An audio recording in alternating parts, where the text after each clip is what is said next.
getting ghosted, getting rejected after interviews that you think went well, and after you try to do like hours and hours of interview practice, I think it's very difficult to sort of like isolate yourself from getting rejected and focus on keeping that momentum of interviewing, of applying. It isn't something that people usually talk about. People don't usually talk about when they failed. They will usually talk about, oh, I was able to land this amazing internship. I was able to land this amazing job offer.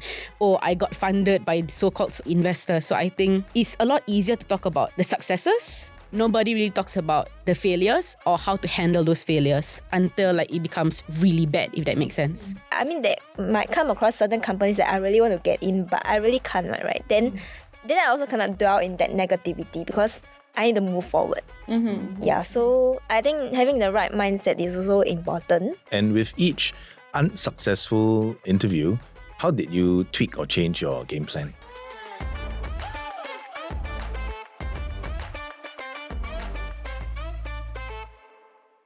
Hey everyone, good day. This is Alex Loh, the Growth Connector, and welcome to another episode of Wise and Shine. Today, I am flying solo. No one beside me, right? And normally, Dawn would be sitting on my right. But, right, doesn't matter. I will fly solo and Dawn will be very, very proud that I'm doing this on my own. Today's episode is titled From Job Hunt to First Break, How 20-somethings are cracking the toughest job market yet. Right, and I have two 20-something guests with me today, and I'm almost twice their age, right, at 40-something. Right, so I'm very, very, very, very, very excited to hear what they have to say and to pick their brains on what 20-somethings are doing today, how they have navigated the job market, and also, I think a lot of you 20-somethings out there have a lot to learn from them as well. So first up, who would like to go first? Please introduce yourself to the camera. All right, hi, my name is Ainul. I'm a cybersecurity engineer at a large tech organization by day. And when I feel like it, I also make a lot of career advice for Gen Zs and millennials, especially in like corporate and tech. Hi everyone, I'm Xin Yi and I'm currently in the events industry. So I've built experiences across marketing and event management. So right now, to be honest, I'm still trying to figure things out and navigate my long-term direction. So yeah, that's about me. Okay, can you share, each of you, right, share a little bit more about how you landed up in the current role or the current job that you are doing? I think, so my approach has been different because I had my social media. I was already posting about coding, about tech jobs, my advice, my journey. So my current role as a cybersecurity engineer, I landed that role because one of the managers was looking to hire someone with my skills and they saw my social media content and they kept an eye on my profile until I was, looking for jobs. And in a way, it's a mix of networking and also having the right skills at the right time and also volunteering. So it's the multi-pronged approach that people tell you to do. And what were you doing prior to being discovered for this role? Right. So just before I landed my current role, I was working as a software developer consultant at a consultancy. Just before that, I did the standard, Singaporean career pathway of going to university, studying information systems. Yeah. So you've always been in tech since you've graduated? I graduated. The pandemic started in my final year. So that was a whole hustle and seeing how the tech job, not just the tech job market, but the job market now, I see kind of it feels worse. Oh, really? It feels worse than feel then? so, yeah. Dear. Okay. Yeah, I would love to hear a bit more about that. And you forgot to mention that you have been recognized as SG 100 Women in Tech.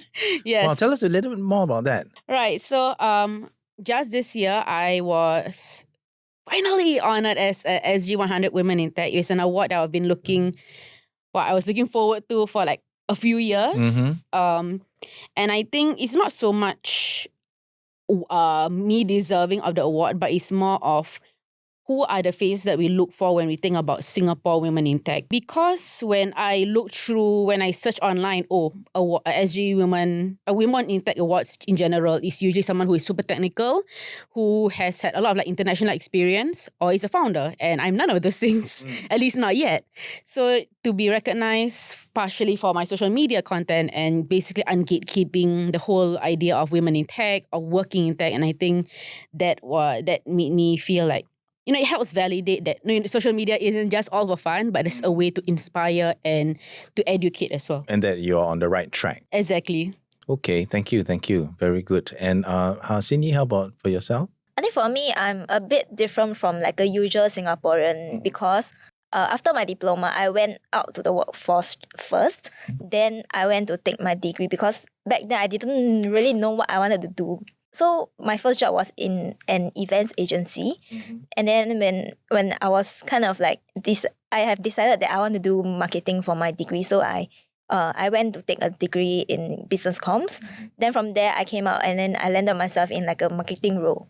Then right now, because of like past connections, I decided to go back to the events industry to like, find my real passion and stuff. It seems like it was not too difficult for each of you to find your first job. Was it difficult? I think you bring up a very good point because when I try to explain my career path, social media has been a part of it. And when I try to give advice to my mentees, to other people who want to work in my field, I always freeze up because networking is more than just knowing people and sending your resume to the right people, right? It's also, I feel like now there is more pressure on building your online brand. And for example, that means LinkedIn, using social media. And it even came to the point where someone, a few people asked me, oh, do I need to be a content creator on LinkedIn in order to, build my personal brand? Is that what, competing against thousands of people, not just in Singapore, even in the Singapore job market, but also overseas because, they hire expats. So I think when I was in university, I did one really good internship at a large bank. And that's because I did a hackathon. And then I did an internship at a startup. So that was my work experience as an intern, but I also had social media, so that helped create conversations. And then I was also sharing about my tech career on social media, so that helped in a way because that was my interest, to use social media as a way to inspire, to create content, to ungatekeep the tech industry before all of the news articles came out about tech salaries, right? But at the same time, now when I see the job market, and I see all the forums on Reddit and a lot of different forums saying it's so hard to get a job. And then I hear this, a few years ago, there was this whole term called internship stacking where students were taking more and more internships. And I'm like, I got by with one good internship. At that point in time, I was thinking, why is there a need to stack internships? Then I realized, it's because that's the state of the competition right now. There's even, and with the rise of AI as well, there's a lot more avenues for people to sort of level the playing field. And that creates a lot more competition. And I feel like that's the scary part about trying to explain how do you get into the industry. Yes, online networking, online branding, but in university, I didn't learn those. There was maybe one or two career workshops by career coaches, but I think right now, at least the career advice right now, it isn't so much on building an online brand. At least that is not naturally in our conversations, but it's more of study hard, get a good degree, and you're set already. But that's clearly not applicable now. Mm-hmm. Yeah. So I think that the question I was asking also is, was it difficult for you to find your first job? So the minute you graduated, or even before you graduated, when you were sending out resumes, was it a long time before you had that first interview or first offer? Yes, it was tricky because I didn't have a written offer after my internship. So I didn't have super great grades. So I was interviewing, applying everywhere that I could. I think I had applied to 50 to 100-ish jobs, so graduate positions, all kind of jobs. And I signed my only job offer in December, literally just a few months before the pandemic hit. So I was very lucky in that sense. But it is also something, I would say that it's difficult because it is, definitely didn't do good. I definitely didn't do it the traditional way of getting really good grades, getting a written offer after internship, or applying a whole bunch of different jobs. So mine was I was lucky that I had my social media and I had a LinkedIn profile and that kind of stuff. So it didn't really feel like it was difficult. But I think looking back, the amount of effort in this job market, is definitely like very intense to do. So it took you maybe 4 to 6 months for the first job. Yes, roughly there. And anyway, you come across as someone very sociable, very extroverted. So I guess that, do you think that contributed to you being successful in your first hire, first This job? is trained out. I am very much an introvert. I realized that the past few years when I go to a networking event or like just a party, right? By the second hour in, I already want to switch off. I'll be stoned. I'll just be like, I don't want to like stay in here to like the loud blaring music. But for me, I'm the first in my family to get into university, so I had zero networks for my industry to work in tech, right? So I told myself, okay, I might call myself an introvert, but clearly you need to have some level of sociability in order to land a job, in order to network, in order to show that that you have social skills and can work in with other people. So I pestered my career coaches a lot to give me like advice, to teach me how to network.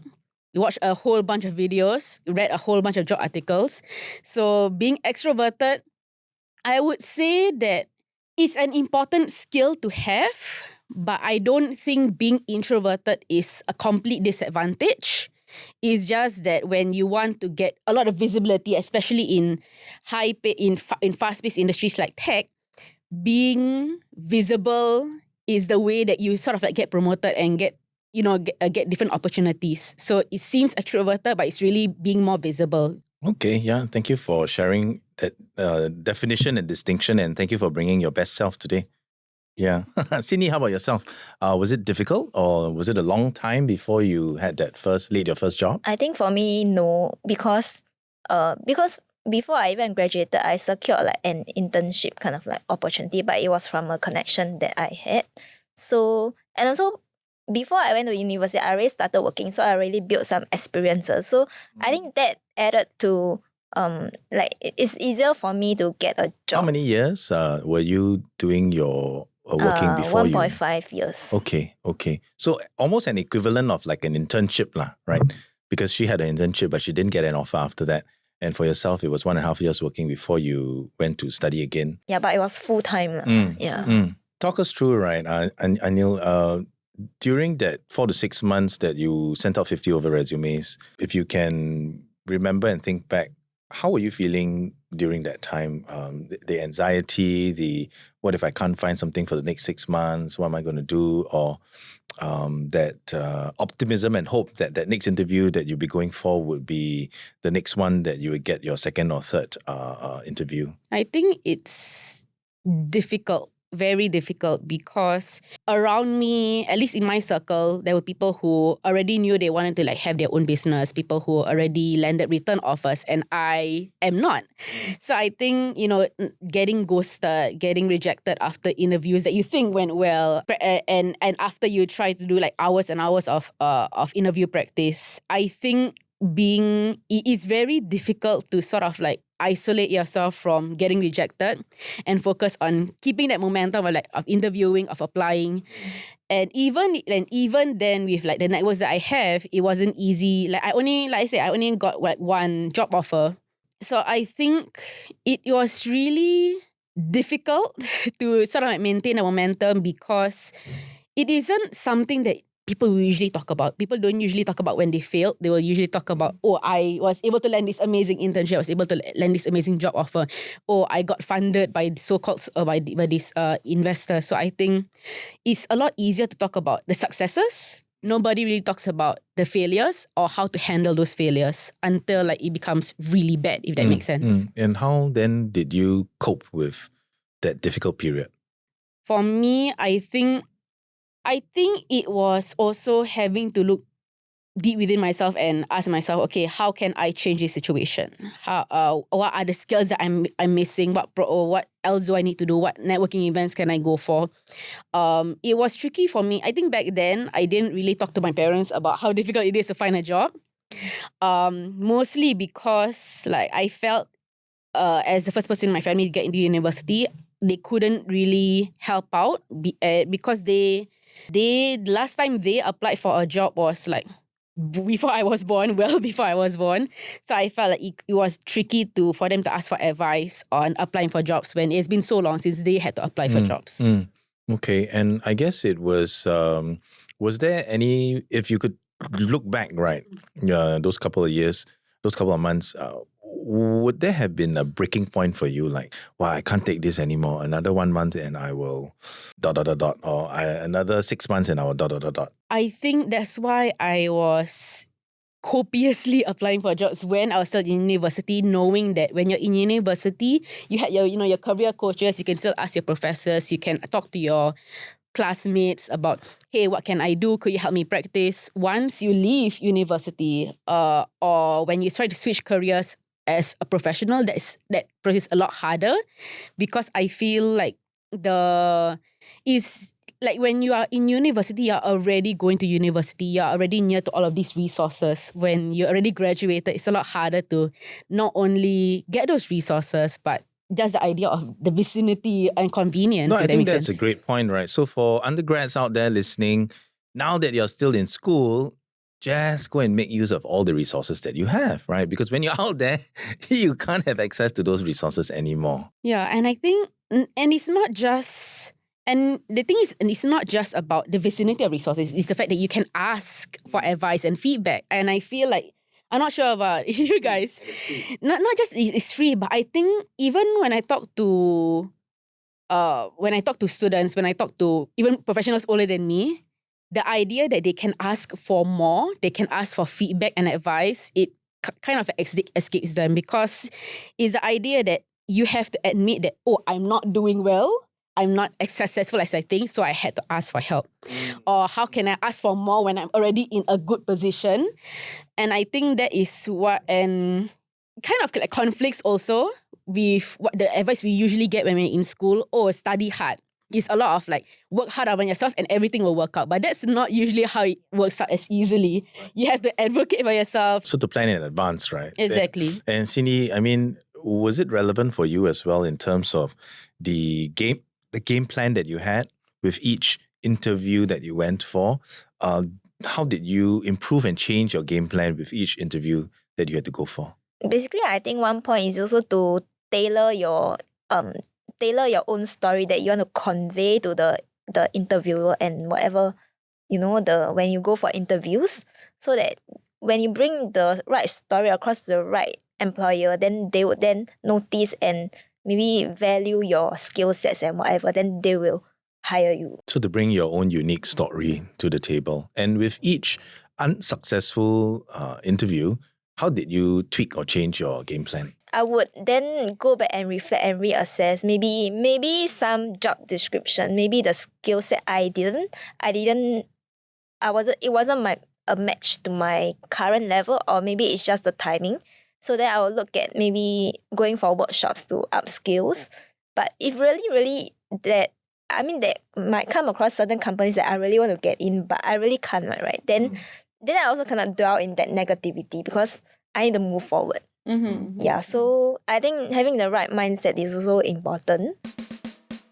Hey, I hope you're enjoying Wise and Shine so far. I'm your host Reggie, aka your Chief Financial Coconut, and for us to continue to do this show so that you become a tad bit wiser every week, you gotta like, share, subscribe, help us beat the algorithm. But even more importantly, if you can, comment in the comment section below. Let us know your thoughts and also some questions that you would love us to answer. Yep, now back to the show.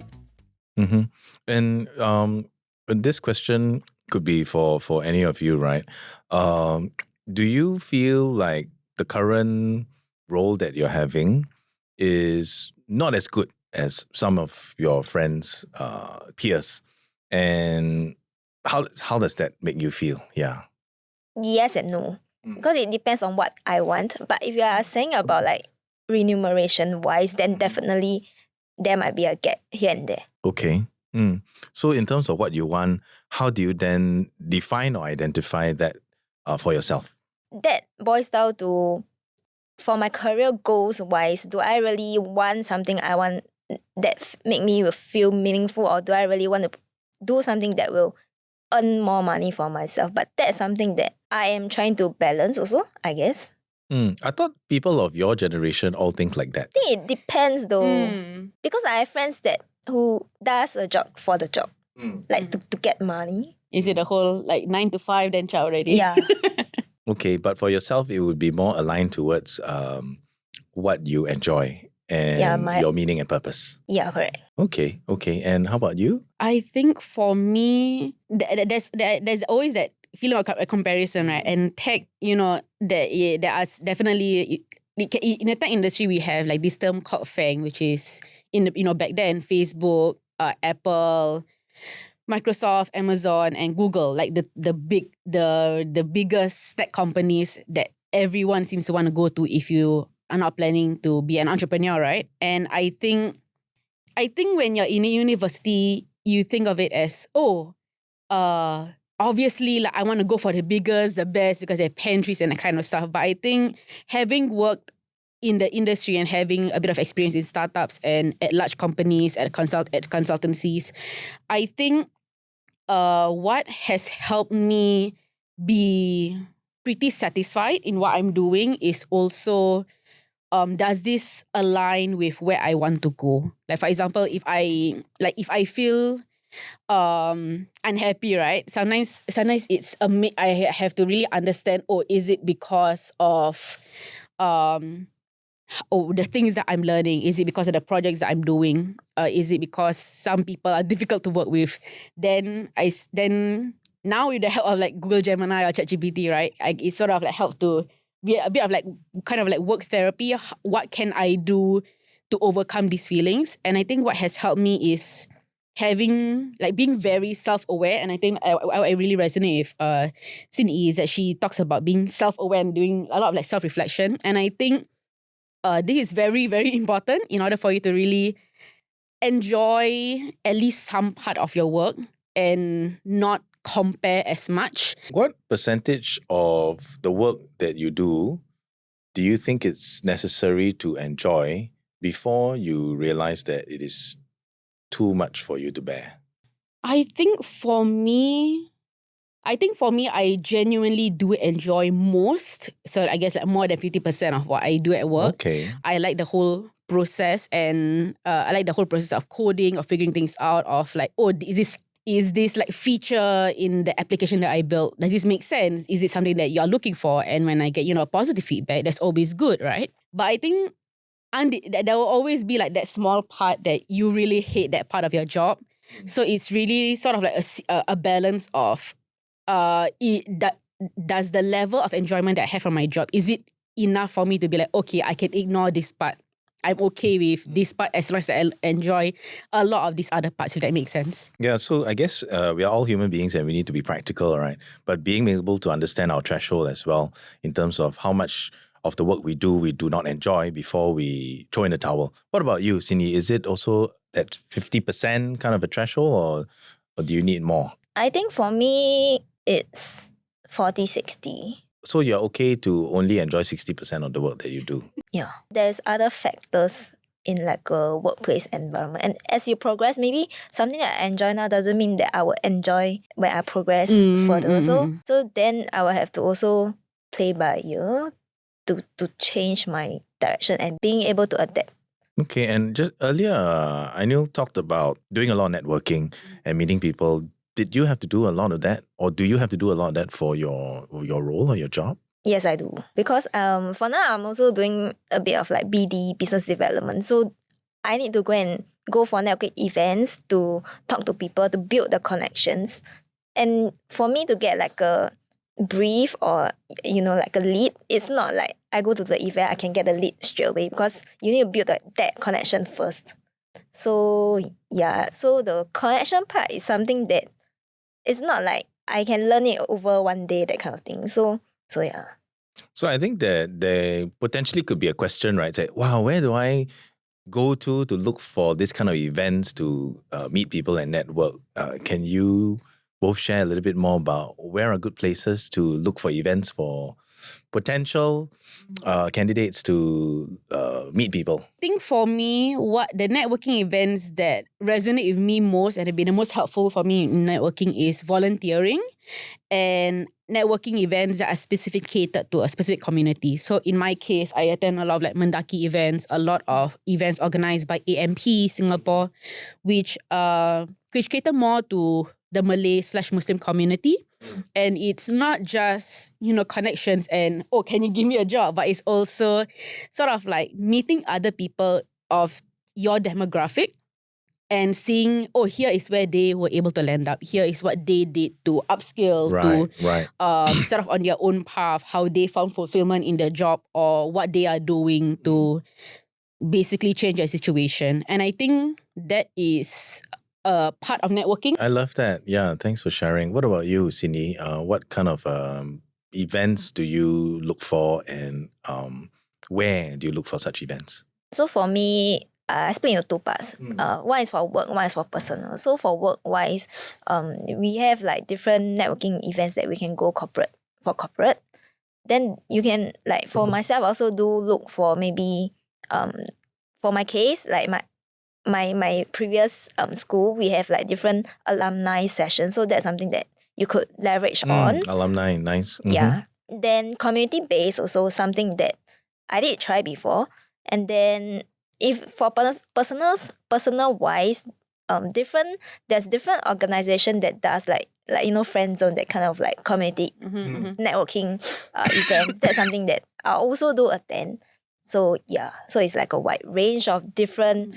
It can be like different industry based topic, or like it can be just purely networking sessions. How do you feel going for such events have further given you clarity on what you define as the work that you will enjoy doing, or even meaning or purpose? Like when I started going for these networking sessions, it taught me how to pace myself properly, because pacing. the energy, like sometimes you go for these kind of events, your energy will get drained. And especially if, let's say, it's that event turned out to be like maybe it's wasted kind of networking.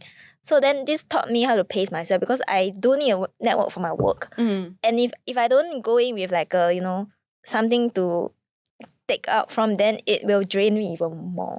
Yeah. I think that's a good realization, right? And good clarity there. So is it a myth for someone to actually have a dream job, or is that actually a reality or possibility that each of you are working towards? I think it really depends on some people. Like for me, I prefer to work for a company, but some people, they don't want to work for a company. They want to sort of like choose their own hours and that kind of stuff. So the dream job is really something that you have to deeply think for yourself. The easy way that a lot of people do is that, my parents say I should expect this. My friends do this and I want to get the same thing as them.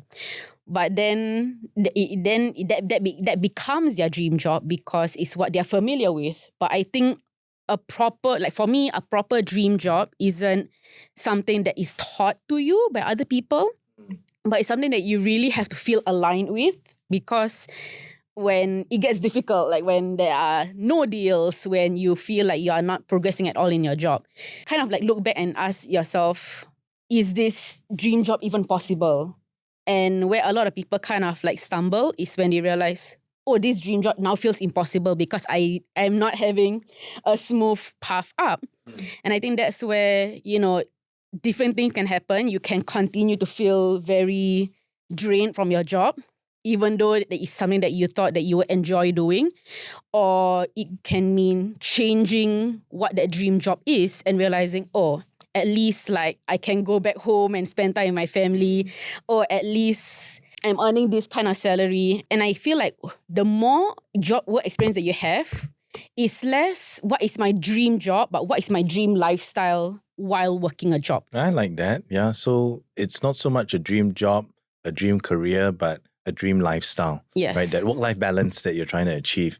And this dream job or dream lifestyle, of course, is not fixed, right? It changes in different life stages as you progress, as you have a family and you move up the ladder. Yeah, and I think having a really good understanding of what your dream lifestyle is very important, especially when, because in the end, like there will be like parents, relatives who kind of like who see you.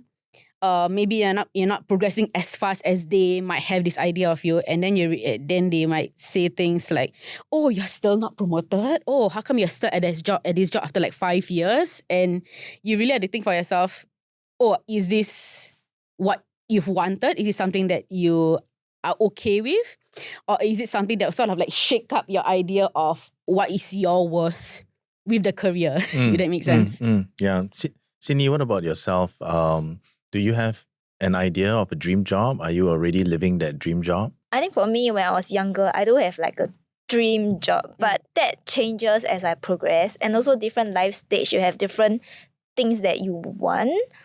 So I think for me, for now, it's not really about dream job, but rather than focusing on myself and finding out like what really aligns to me, and how can I then, like, who am I really am? Then from there, then I can, really do the things that I feel that it's aligned with my purpose. So both of you have great awareness and clarity in terms of your top traits, right? And skills. I mean, the AI is, very, very rampant in our lives today, right?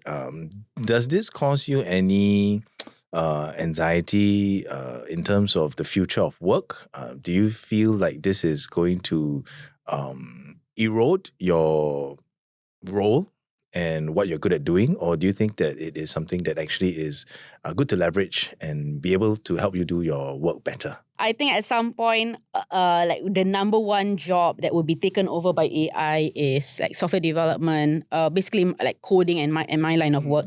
But like a few years later, like now, that isn't the case. It's more like, because at its core, from a technical point of view, right, where AI and generative AI thrives is being able to process a lot of information and summarize it, give you the most probable response. That's like the technical way of looking at AI. Generative AI is just that it gives out an output that creates new content. And I think how people in my line, software engineers, are doing now is not so much complete replacement, but it's more of like speeding up the work that we already do. But you still need that layer of what we call like human intervention, human like review to really be like, oh, okay, this makes sense. This would work in real life. Because again, AI is usually working on huge data sets that are not perfect. And because of that, there are imperfections in the output. So that's why, and being human is being able to look at these imperfections and be like, okay, here is how we can work within those imperfections, or here's how we can fix those imperfections that AI wasn't really knowledgeable about because it's a robot. And I think that's where a lot of industries are working now. They're trying to find a way of making use of all the information that they know.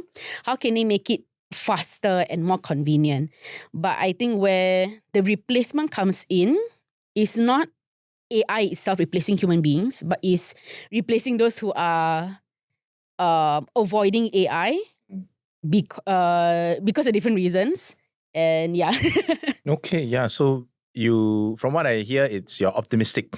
I'm very optimistic. I think there are definitely still concerns with AI where it is right now, but I believe there are things being done to make it more optimistic in the future. Thank you. And Xin Yi, what about for your specific area of work? I think AI is a good platform to leverage on to help me produce like better creatives. Like for example, for marketing wise, right, you can make use of AI to generate like different ideas. Maybe some of the ideas maybe I didn't even thought of. So that's something that I actually think that AI is something that could help me in new areas, new directions, that kind of thing. Yeah. Thank you. And we've come to almost the end of the session, right? If there is one piece of advice for a fellow 20-something who is looking to change jobs or unhappy with current job and therefore looking to change, or maybe have not found a job yet, what would be that one piece of advice for this person? I think you need to pause and reassess on like why you want to change a job, or if you are finding a job, then you need to tailor make your resumes, and then from there, put yourself out there more. I think especially for young people it kind of sounds very corporate, right? But it's not to be too picky. And I think in the end, when you are too picky, it's not so much just prioritizing yourself, but it's also whether you're holding yourself back from experiences and growth that you could have had if you just tried, or if you just did this, even if it isn't the dream job or it isn't a dream path. So I think it's really not to be picky and to be open-minded to things that you might not be 100% experienced or comfortable with. Thank you. Right. So that's all the time we have for today. Thank you, Xin Yi and Ainul, for being with us today. 20-somethings that have lots of wisdom for other 20-somethings out there, or even undergraduates, right? I hope you picked up a little bit of points there. Just for me to summarize things that I can remember, right? School doesn't teach you everything, right? Go out there and network. Be a bit more intentional in the CVs that you send out so that it can be more specific to the role or company. And like what Anil shared is to be curious, right? I think that's also very, very important, right? So thank you everyone for tuning in to Wise and Shine. If you're not already following us, www.thefinancialcoconut.com, please head on to the website and key in your email address so that you'll be kept updated when we launch new episodes. That's all the time we have for today. This is Alex Lowe, the Growth Connector, and we'll see you again next time.